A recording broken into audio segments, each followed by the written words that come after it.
kon baax na waa Alaaji parce que boobaa itam dañuy yokkal nguur gi beneen puissance budget non doole daf koy utiliser télé assemblée nationale xam nga ni tey bu doon jamono Macky ji nii assemblée dafa am télé mais bu fa waxee lu neexul Macky sam waaye journaliste ba bu wàccee ay tànkam du laal suuf wante dëgg tey ñaata journaliste ñoo nekk frigo RTS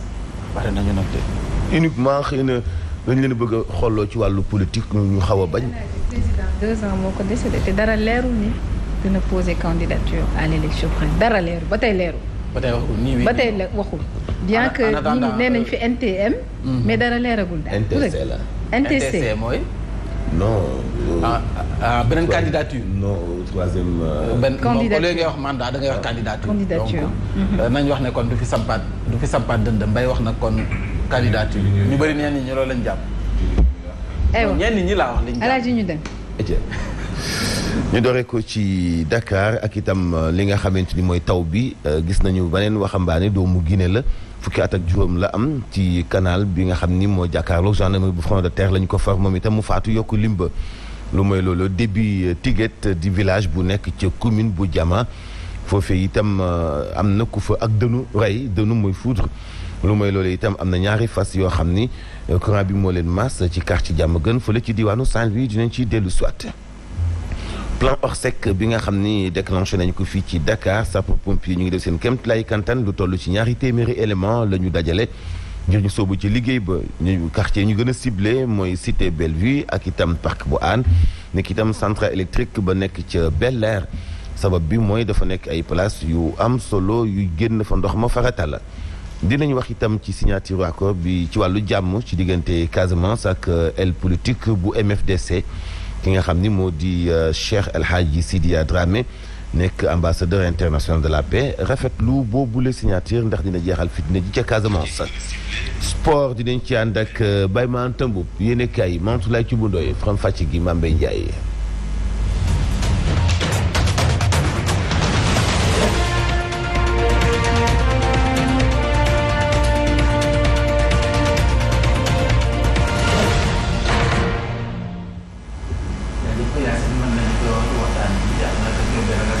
taw mi andi fii ci diwaan Dakar bu gàtt benn waxambaane moo faatooti ni ki démb lañu ko sippi si ndox mi si canal ba nga xam ne moo jàkkaarloox gendarmerie bi front de terre gannaaw sapeur pompier nag bañ leen ko yégalee ñoom nag dañu dem ca na mu gën a gaawee sa bërëb ba gis néew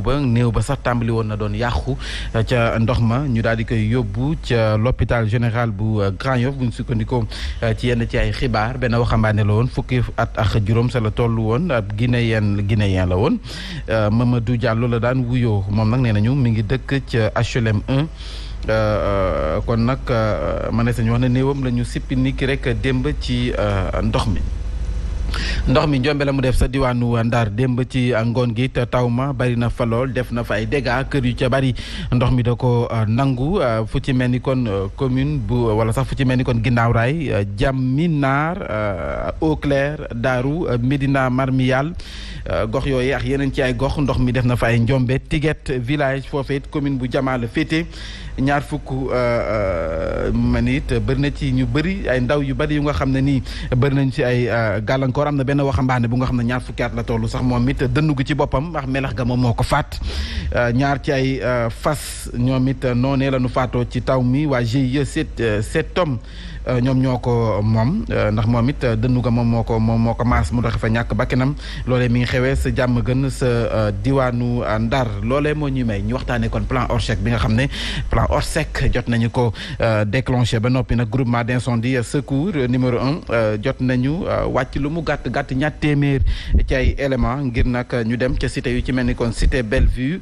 ak nag parc bu Hann centrale électrique bu Hann Bel Air yóbbu fay moto pompe ngir nag jële fa ndox ma bu fekkee jàppandi na commandant Martial John ñu teewlu ay kàddoom ak Younoussa Baldé.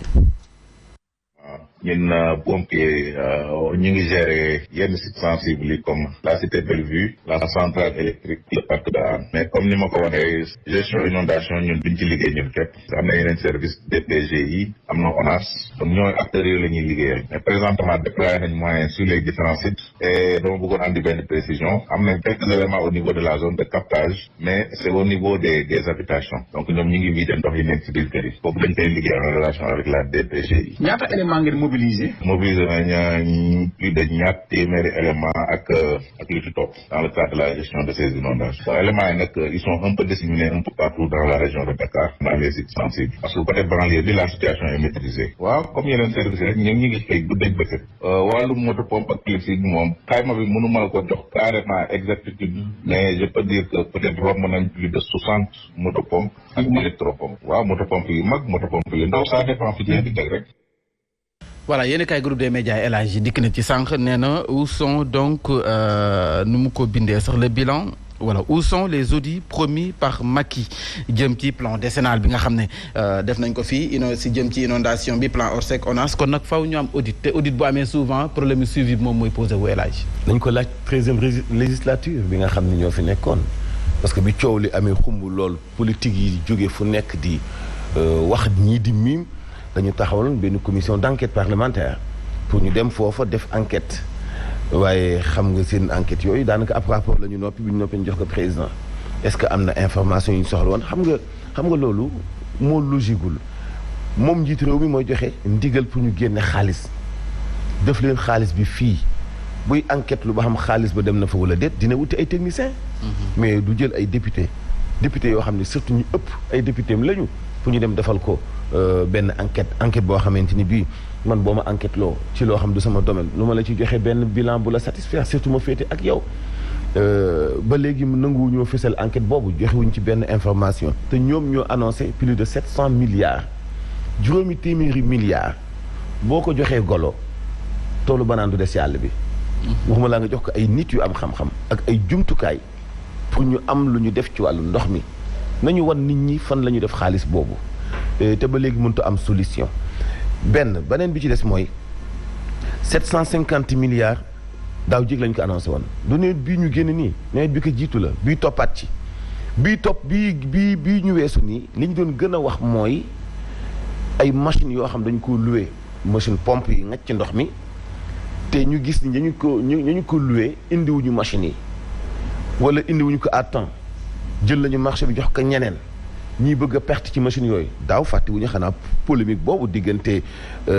soi-disant entrepreneurs yi nga xam dañoo am ay machines yoo xam ni business donc lañ ciy def ci jamono jii nii.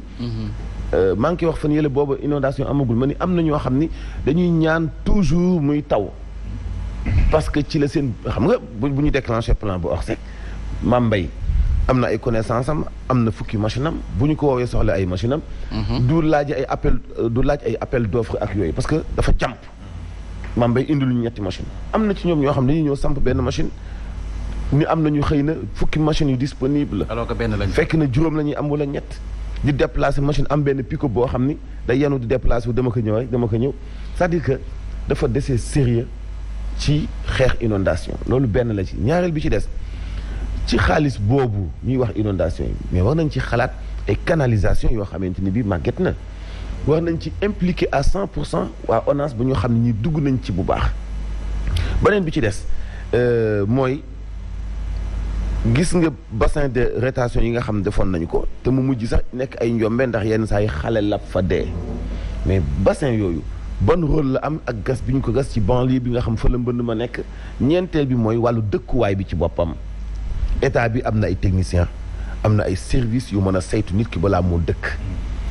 mais xanaa fii dama lay jox benn exemple yow fi nga nekk fi sa télé bi nekk nii tey amul plan d'assainissement quartier bii nga nekk nii tey bi ñu koy tabax promoteur bi comme moom tabax ko nit ñi dëkk fi waaju la ñu fi marché waaju la ñu fi école waaju la ñu fi jàkka du fi am waaju la ñu fi poste de santé waaju la ñu fi école c'est-à-dire que quartier la boo xam ne pour dëkk kese la Samandaay quartier hôtel Samandaay quartier hôtel. alors que quartier dafa war a am yooyu. non amul école amul fajukaay amul jàkka amul église amul marché. amul dara lañ fi def pare ci. benn espace vert donc moo fi nekk. te dama jël exemple ci quartier bi nga xam yow nga xam mën nga si jël modèle. mais ñaata yu mel noonu ñoo nekk Dakar cité Mourtada cité Tobago ak yeneen i cité yi ndawaan yi ñuy créé ci biir quartier yi gis nga benn dëkk mënoo faa indi fukki dundin yu bokkul. yàgg bépp quartier bu ñu waajal Dakar mooy presqu'île te waajaluñu ko ay assainissement ëllëg ak si biir daañu dund ay conséquences du fii dañ waajaluñu ko assainissement buy taw léegi taal sa oto nga génn aw fi gars yi di dévier wuti ci jumaa Adama Faye bi nga xool dafay am ndox ba dootoo am foo jaar ko donc bëgg ak bañ bi sa ngay ñëw ñu inondé comme tout le monde bu boobaa ku ñu koy tegati ci ndoddam gouvernement bi parce que moom moo seetaan promoteur bi nga xam ne day def business wut xaalis lay def ñaata est-ce que xam nga ñaata quartier ñoo nekk fii nga dëkk minimum am na lu jógee 5 quartiers Tobago cité Mourtada Télium ak ban cité Cyprès 2 ci loo xamante mutul sax daanaka ñaata hectare yow Balla Gaye mi nga doon sànq naan mag la mën naa daw wër ko ci 10 minutes quartier yooyu ma la waxal lépp mën naa daw wër ko ci 10 minutes tey quartier résidentiel lañ koy tuddee foofa na am na ay kayitam créé na benn entreprise am na loxo bu gudd jënd na benn hectare defar na plan de masse boo xamante ni bii ay jardin la lay wan ak benn 3D boo xam dañu ko monté ba mu luxe boo ñëwee ñu wan la ko wan la ay image nga jënd ko ëllëg gi si biir mu inondé lépp ñu tegal ko ci ndoddu nguur gi mais li tax nguur gi nekk responsable mooy yooyu yëpp ñi koy valider ay service am lañ dañu war a xool nit ñi fi ñuy dëkk te di fa waajal ay plan d'assainissement ba nga xam ne bu tawee du inondé quartier bii nii Télium moo cité Batrin pratiquement ñoo maasee cité Batrin dafa bokkoon ci quartier luxe yi nekk Wakam dend ak cité avion bi waaye xam na fi may wax dëkk na fa bëkk démb dafay inondé ba miiru camp ba daanu waajaluñu ko woon bi ñuy construire waajaluñu fa ay plan d'assainissement donc dëkkuwaay dafa am ay normes te ñoom xam nañu ko parce que technicien boo soxla Sénégal xam-xam ñàkku fi volonté ak morale moo fi ñàkk. moom moo fi ñàkk alors foofu na dañuy faral di wax ne bu ñu waxee lutte contre les inondations Dakar rek la ñu koy yematale alors que ne à l'intérieur du pays également ndox mi mu ngi fay def ay njombe. waaw Saint-Louis Kaolack. yeneen dëkk yoo xam te ne nii ñu ngi nekk ci ay jafe-jafe. xaalis bi nga xam te ne nii ñu ngi koy wax la vérité mooy dañ ko lekk. amul leneen lan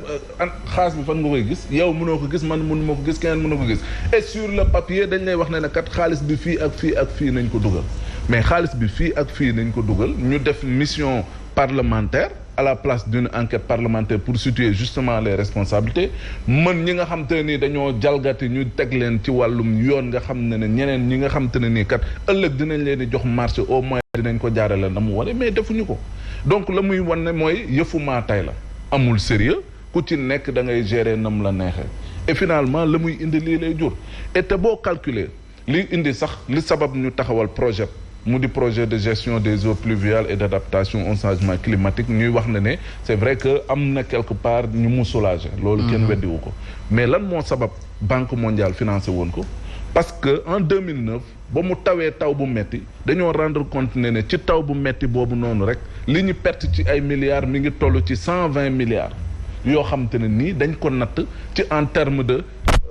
trafic routier bi ñi nga xam te ne ni waroon nañ liggéeyuñu ñi nga xam ne ay dégâts matériels nañ économie locale bi ñi nga xam ne ñoo waroon liggéey bañ ko xaymaa loolu la joxe mais imaginez 2009 ba léegi chaque année nga bëgg a perte 120 milliards mais loolu boo ko dajale woon def ko ci wàllum li nga xam te ne nii mooy liggéey bi na mu waree ut ay canalisation yuy génn géej comme yow li la war lépp géej la mais loolu tey dina tax ñu mën a dépasser problème yu bëree bëri mais lan moo fi am lekk leen xaalis bi ku nekk def lu ko neex directeur bu ñëw bu ne jéem a lijjanti xool nu mu duufalee ay poosam bu paree dem yoonam ministre yi cautionné ko président de la république moom it jaaxle ni ñëpp parce que jël na xaalis dugal mais gisul résultat.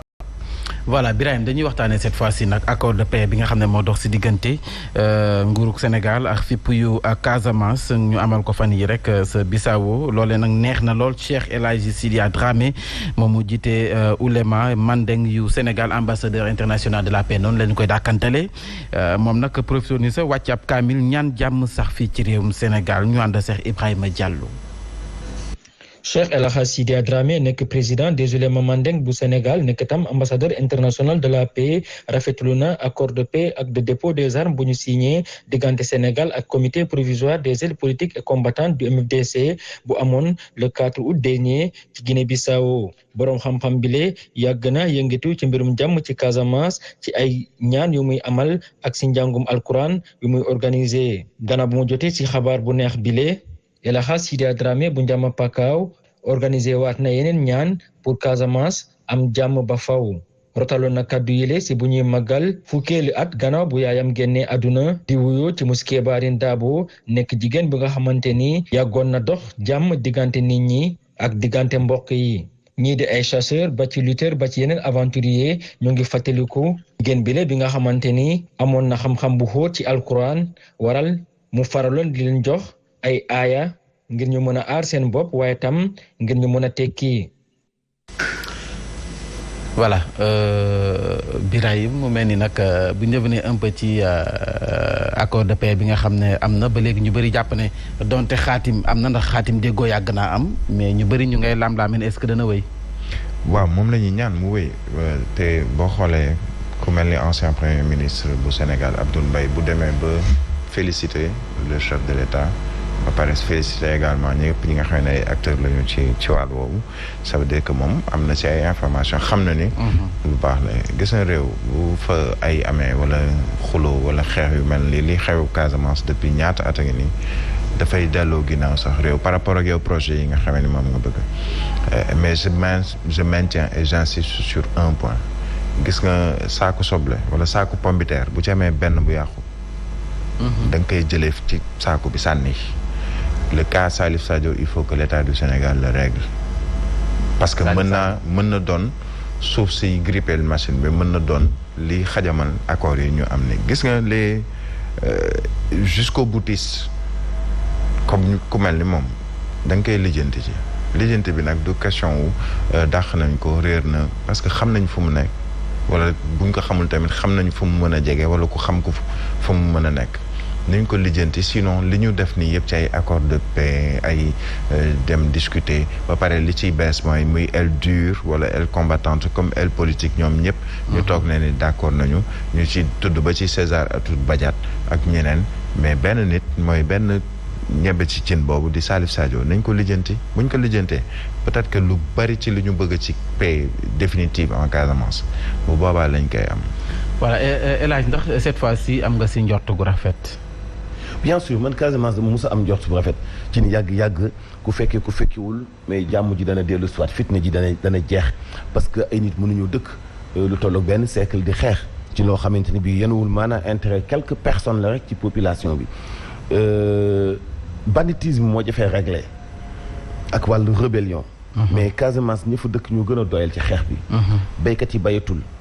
xale yi jàngatul demuñu ay école ñu bëri daw nañ seen i kër sàmmkat yi sàmmatuñu ñu suul seen tool yi amatuñu fenn fu ñu mën a laxatu nekk ci dëkk ak sa ay njaboot xëy benn suba ñu dàq la nga daw complètement ndax ay sox yu lay traversé ndax ay nit yu dugg ci dëkk yi di rey ay nit loolu neexul kenn neexul waa Casamance benn personne yi nga xam ne ñoom ñoo am intérêt ci xeex bi bu ñu signé dañ ko war a respecté te ñu xam responsable yi def li yoonu wax ci ñoom Birahim tudd na sànq Salif Sadio mu am responsabilité bu mag ci fitna ji am Casamance te comme signé nañu jàmm ci ay jéego yoo xam ni njiitu réew bu Guinée-Bissau en tant que président CEDEAO def na ko njortu naa ñu respecté ko kilifa yi def nañ ci ay ñaan gis nga sànq comme kilifa gi def gi am mbégteem te def ci ay ñaan donc mën nañu am yaakaar ci ni xeex bi dina jeex ku ko jeexalul tey itam yow say fan dina jeex xeex bi jeex te nouvelle génération bi di ñëw taluñu xeex développement la ñu tal foofu ci diwaanu Casamance xeex bi vraiment dafa doy maam. ñu waxtaanee wàllu politique ak réeróo gi ñu ci faral di dégg Mamadou Fofana nee nañu nag benn solution moo am maanaam dialogue waxtaan nanu ko jëfee koo gis nañu ko waxtaanee moo sa war a mën a jiitu wanep Sénégal loolu lay sàkku ci waaye politique yi ñu daal di koy doxalee ndax nag nee nañu xayma nañu élection législative yi ñu génne lu mu gàtt fanweer ak ñeent ci ay incident répertorié nañu ko diggante Médina Grand Dakar Parcelles Assainies Rose Astou Diouf ñu teewlu ay kàddoom si ñoom la bokk. ñuy woo ñëpp aussi pour ñu farataal lépp li nga xam ne waxtaan la pour nit ñi mën a gën a xam li nekk ci code électoral bi ñuy demander tamit ci li nga xam ne dañ jàpp ne lu ñu war a xoolaat la mooy lu jëm ci carte d'identité yi nga xam ne day indi coow lu bari ñuy demander ñi nga xam ne am nañ prérogative bi ñu jéem a xool ndax duñ ko mën a digitaliser maanaam wéeru ci xarala yu bees yi pour nit ñi di mën a jot seeni carte te du am coow du am benn coow. ñu ngi leen di ñaan tamit ñu gën a dooleel ñëpp ñi nga xam ne ñu ngi dugal seen loxo ci élection yi pour ñu gën a xam li code électoral bi wax. Fofana da nga am loo bëgg njàmbaas ci Casamance yi wala. waaw laata may continuer politique. Casamance bi man ay accord de paix yi gawuma ko. déet waay si jàmm moom la ñuy ñaan fépp mais man accord de paix yii ñu signé man gawuma ko. ana njabootu César Atoute Badiate ana njabootu Salif Sadio ñan ñoo dem di signé yow est-ce que xam nga leen man est-ce que xam naa leen keneen ak keneen est-ce que xam nga leen dañ xoolal fii ak ñaari at ñu lijjantiwaat yëngalaat yëf yi parce que problème bi ñi nga xam ne ñoom ñooy instigateur u lépp mooy ñi nga xam ne ñoo sooke jafe-jafe yi yëpp amul kenn koo xam te ne kii tey mun nañu ci wax ne fii la nekk wala fa la nekk wala teg nañ ko loxo mais bu fekkee ña nga xam ne ñoom ñooy def loolu mënuñu leen téye mënuñu leen jàppaguñ leen ba léegi est-ce que yow mun nga garantir ne que ne fii kat coow li dina jeex xam nga la mooy wax di rébellion mënul am ci réew accord de paix mënul am négociation waru ci am ci dëkk goo xam te ne nii intégrité territoriale dëkk bi dañ ko war a sauvegarder xam nga luy wax ji nañu continuer le combat jéem a jàpp ñi nga xam ne ñoo fa teg ndawal di jaay ne ñoom ñoo yor rébellion Casamance ñi nga xam ne nag dañ ko bëgg a def seeni poos di ko dundee tamit loolu ñu arrêté ko parce que loolu mooy dëgg aussi. am na commentaire yu ma jot ñuy xam ne ni kon est-ce que du l'armée bi opération yu mu nekk moo dem ba tar si ñoom ñu ne nañ négocier pour ñu. mais dañoo war a continuer amul négociation. nee nañ négocier ou pas nañ continuer ñoom ñu doon liggéey une bonne fois pour toutes. L'armée c'est une armée républicaine armée xam nga lan la soldat dañ naan soldat xam nga lan la demal defal ma nanga mu dem def ko négocier wul xam kuy négocier ce sont les politiques ce sont les gouvernants ñooy négocier xam nga on parlait de César Atoute Badiate peut-être la précision c'est que César Atoute Badiate ak LM xam nga ñoom dañoo contre Salif Sadio mais ñoom bokk nañu ci signature accord boobu ñoom César Atoute Badiate mais je maintiens ki benn cheveu dans la soupe wala benn pomme de terre bu nëb bi ñu war ko lijjanti mooy Salif Sadio maa ngi woon léegi Mansour quand Jeune Afrique te pose la question mais où est Salif Sadio où se cache Salif Sadio le chef des indépendants parce que dafa mel ni tey man je compare Salif Sadio à un Oussama Ben Laden ci lu jëm ci wàllug ay terrorisme je le compare à un Ayman al-Zawahiri am na fooy toll li ñu naan da nga koy neutraliser nag dans tous ces sens je suis pas li ñu naan pour ay yenn exaction wala yenn yoo xamee ne dafay dem à l'extrême mais neutraliser nag ñoom militaires yi xam nañu li mu neutraliser. dama ne la même Birame je pense que moom fi mu nekk même bu dee neutraliser sax ci kaw mais ñaata nit ñoo ñàkk seen bakkan ñaata ci l'armée sénégalaise ñoo xam ne ay borom njaboot nañ ñu yaakaar leen ñu rey leen ñu faat dox ci miin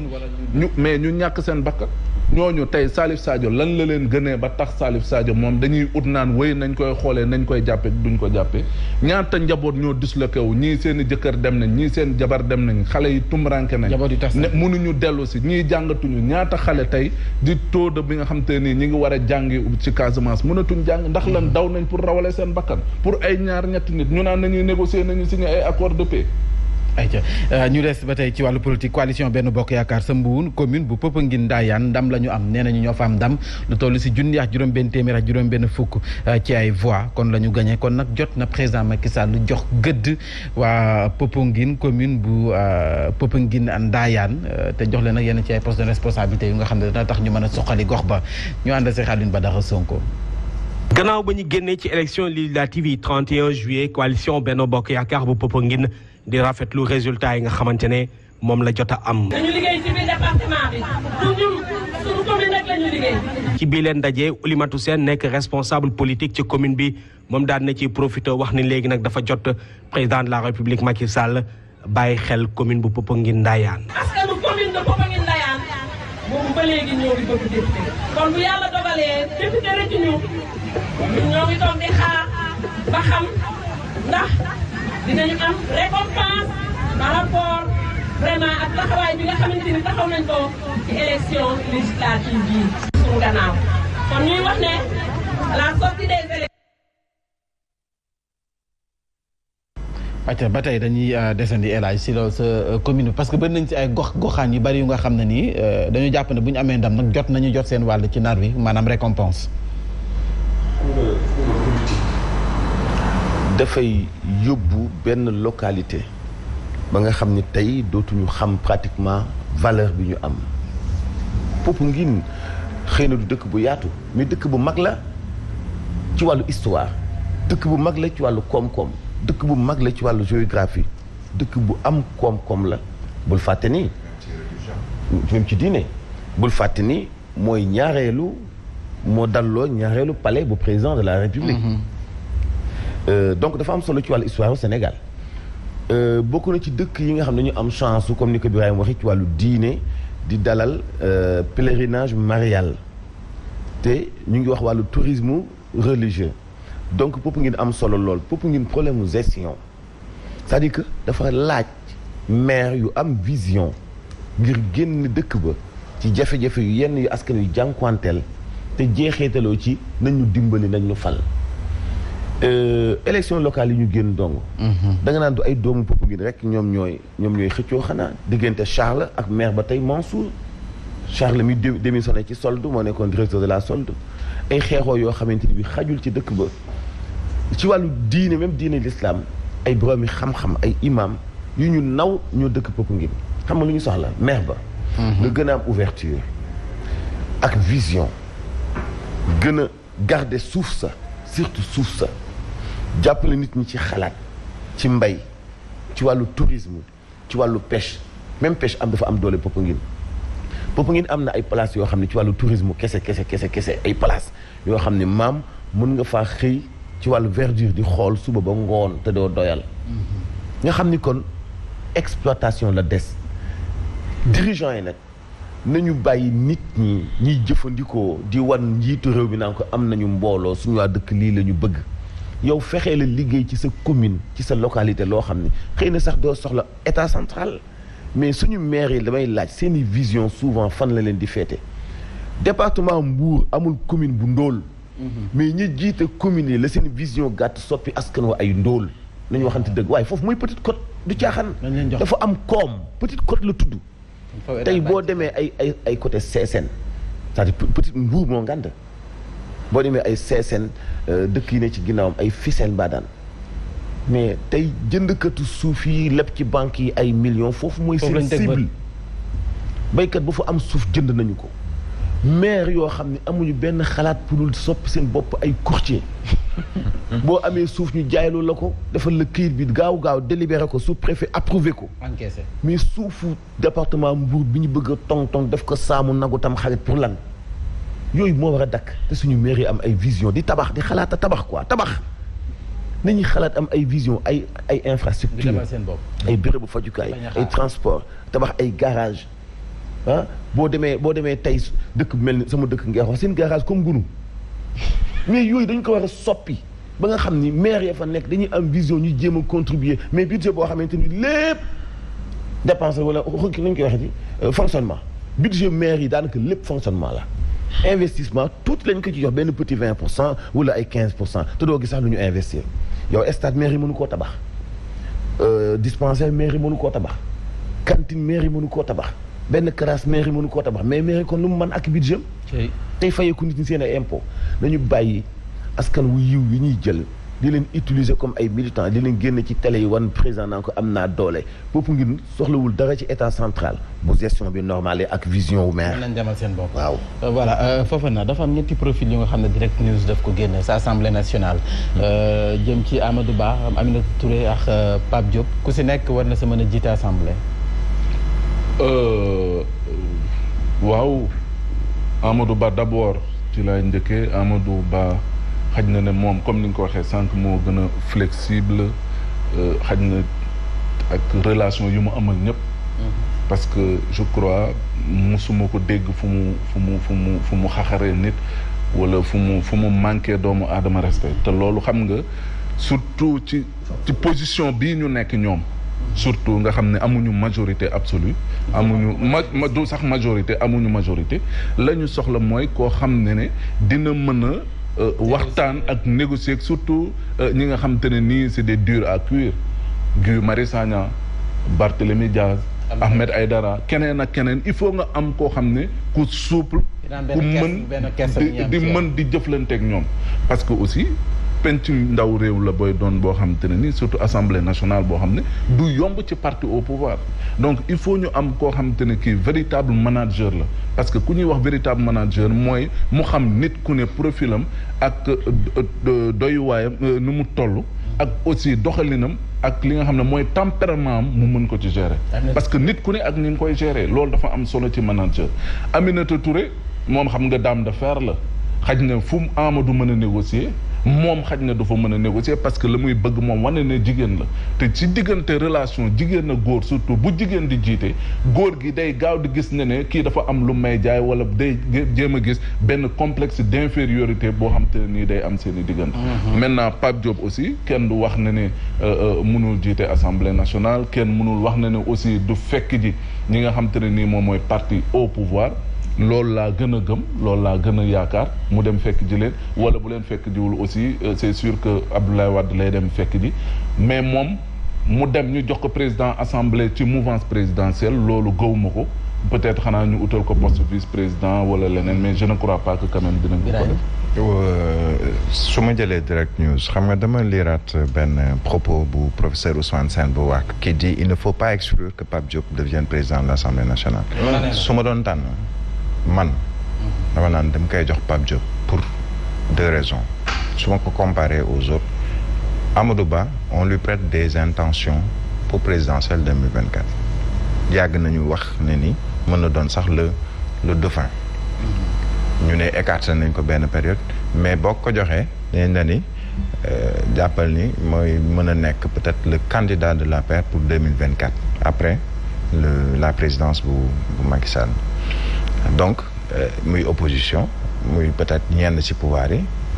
duñ ko bëgg a dooleel sur ce plan là am na ñoo xam ne bu doon seen sago Amadou Ba du nekk président assemblée nationale wala mu nekk numéro 2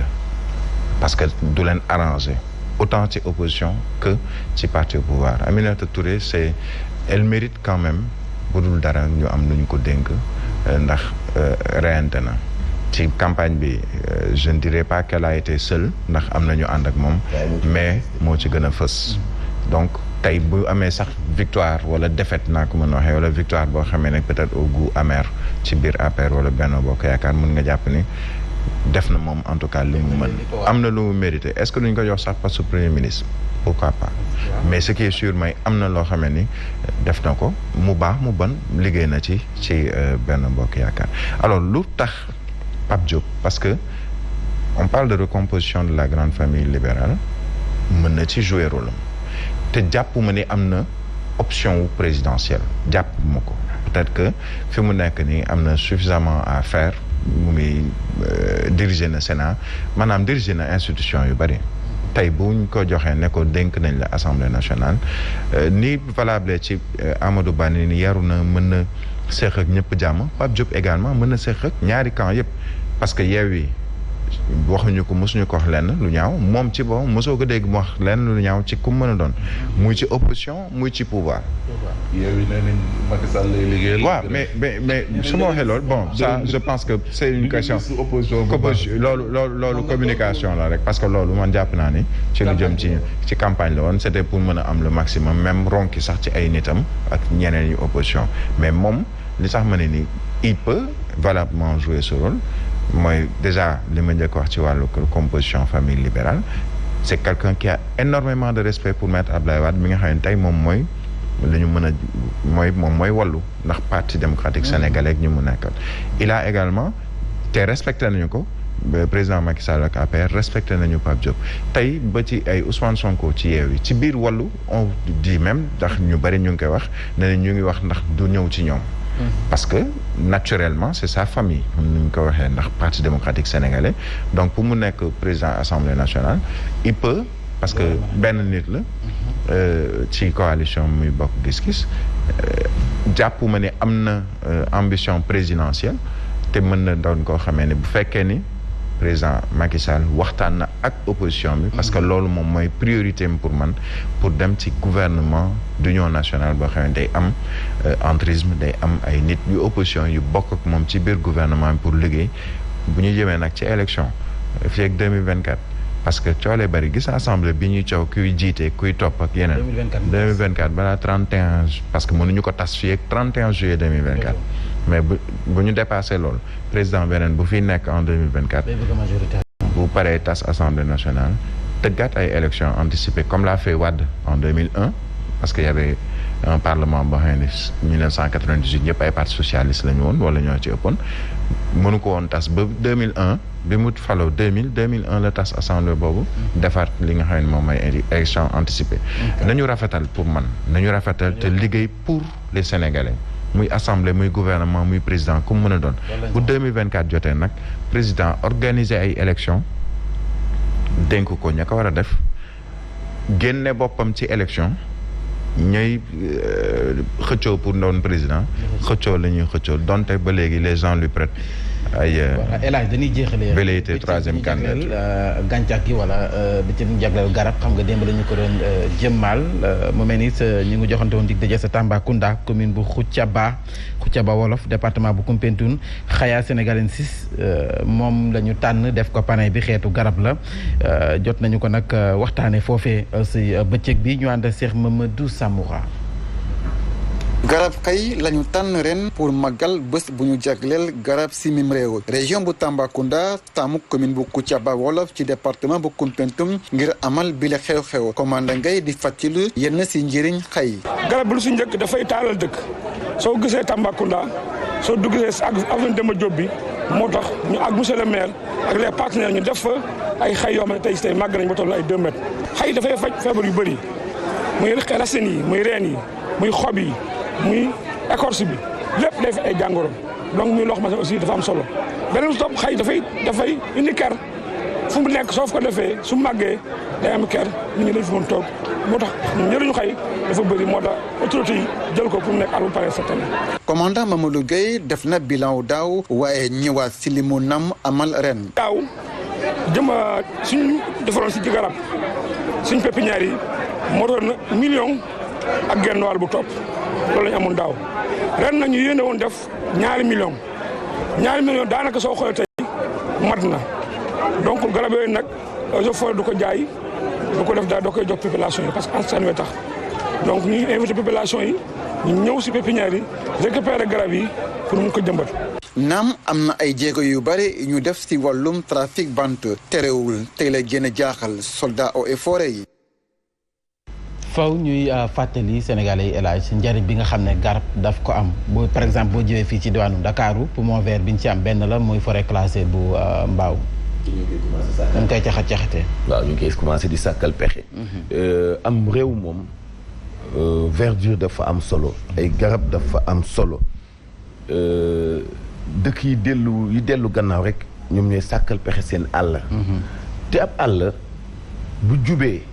mun nañu koy jëfandikoo te duñu yàq àll ba mais façon bi ñuy daggee garab yi te xam nga garab aussi dafa am benn durée de vie bu muy am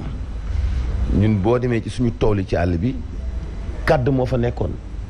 ay kàdd ñoo fa ëppoon. ba léegi des na fa ay kàdd nag mais kàdd dafa am fu dundam di yem te li ëpp ci kàdd yi ñu ngi daanoo ci àll yooyu yëpp nga xam ne miin naa ko bu baax am na yeneen i garab yoo xam ni comme ay wen. comme ay dimb dafa bëri ci àllu Saloum bi maanaam àll bu nekk Sénégal loolu mooy suñu chance am na côté yoo xam fa la garab yi di gën a màgg mais toppatoowuñu ko dañu koy daaneel toppatoowuñu ko parce que jariñoowuñu sax ak meññiteef ga toppatoowuñu ko parce que ni ci mag ñi doon jariñoo di ci faju defatuñu ko tey xay bii nga xam ne moom la ñii di dara jaal tey buñ demee bay daw dabaatal di jëmbat ay xay nga xam ne y'a problème xoolal Thiès ñaata xaye fa ne ci biir dëkku Thiès moo tax boo ci entrée Thiès bi yoon boobu boulevard boobu moo tax dafa rafet mais xëy musta nekk fenn foo xam ne am na yenn xeetu tawat yu ndaw yi jànkuwanteel te mag ñi dañ ko ci saafara tey ñun bi ñu nekkee xale bu ñu la waxee lépp suñu papa li mu doon jëfandikoo am na benn àll bu ñu doon wax àll siiw am xëy gu fa nekkoon dama fa daan dem di ko xasi boo amee saan ñu xoojal la ko bu seeram tàngee ñu xooj ko nga sangu ci boo amee ay animaux ay ginaar yi feebar ñu xoojal la ko et pourtant dañ ci doon gis ay résultats mais dañ ñoo yóbbu ci dund goo xamante ni bii duñu mel ni ñooñee ci wàllu koom-koom te duñu fa yegg te xeeb nañu bàyyi nañ ñun li ñu amoon loolu côté culture doo nga la xëy na ak cosaan. mais côté développement ak côté environnement ku nekk xam nga ni am réew moom bu fekkee amul garab na xaar ay conséquences. Birahim sànq mu ngi junj filaawo yi nekk Guédiawaye mus ngaa gis Sénégal ak ni mu mel li ñu soxlawaat ci espace war ko jëmbat ay garab mën a protéger suñu bopp ak suñu environnement ñuy xalaata dagg filaawo yi nekk ci Guédiawaye maintenant Dakar lan moo koy ñagati day nekk benn nand fay goo xam ni feguwul ci géej gi ndax géej gaa ngi avancé feguwul ci jéeri ji ndax amatul benn garab bu koy protéger tey boo duggee ci comme quartier yi ma doon tudd sànq ñoom laa singali petit quartier yooyu amul garab benn bu mag bu fay màggee xam lu ñu lay defar ay petit fleur yooyu nga xam day law ay lantana ay xeetu coco yooyu nga xamante ni bi voilà genre yooyu parce que foog nañ ni dañuy toppandoo xamuñu ni garab bu mu mën di doon am na suuf su muy développé am na suuf su muy màggee loolu mooy réalité bi mais ñoo ko tey politique bi dafa des. c'est sëmpum garab ah non politique bi dafa des chaque année da ngay couvrir lu mel nii. dañ lay wax ñaata garab la ñuy jëmbat garabu daaw ya nañ la wax ñaata garab moo ci sauvé. kenn arrosé est-ce que am na bu ci sauvé. donc namuñu ko bu dul agent eaux et forêts yi ngay gis ni nga xam ne ñoom boo demee ci seen parc yi. waaw dëgg yàlla jàmbaar lañu même li ñuy jëmbat sax ñoom ñoo koy planté. ñoo koy toppatoo ñu ngi def seen kémt lay kantan bu ñu leen dooleeloon dimbali leen. yàlla xam na ni Sénégal mun na génn tey ci bekkoor bi ñu nekk. dëkk bu amul àll nag am bekkoor. nañ ko dugal ci xale yi. nañ ko dugal ci xale yi. c'est-à-dire esprit boobu. xale yi mën a di jëmbat. dama am benn lu ma gis loo xam ne au lycée Lamine Gueye ñu ngi koy def. dañu am sax seen verger seen potager seen bopp. te ñoom élèves yi góor ak jigéen ñoom ñoo koy entretenir ñoo ciy jëlee seen i lu ñu soxla sax ci wàllu dund di ko dem di ko jaay wala di ko utiliser. Mamba est-ce que yaa ngi gisati niim ci Dakar garabu niim. niim amatul. temps xale amul ku ñu ci sangul xobu niim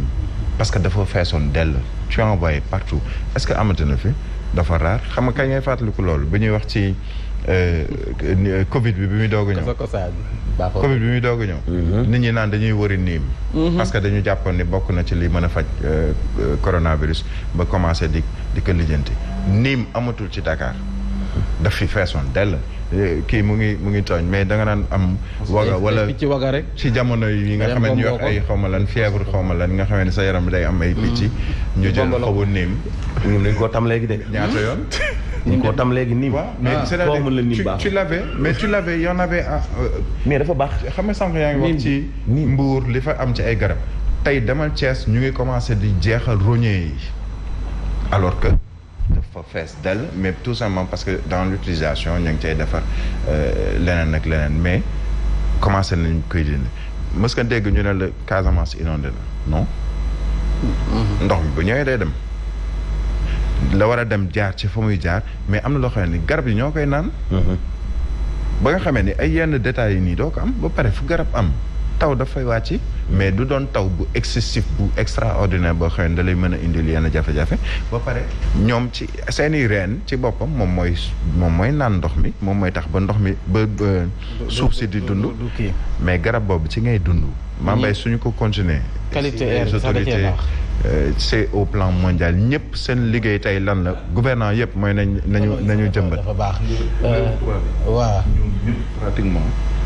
ñu ngi daw bàyyi ville yi di jubali ci campagne parce que xam nga ak changement climatique garab da ci am solo à plus d'un titre parce que garab mooy tax tàngoor bi mu mën di ko atténuer nit ki du sentir tàngoor bi boole ci garab bu saxee air bi ngay noyyi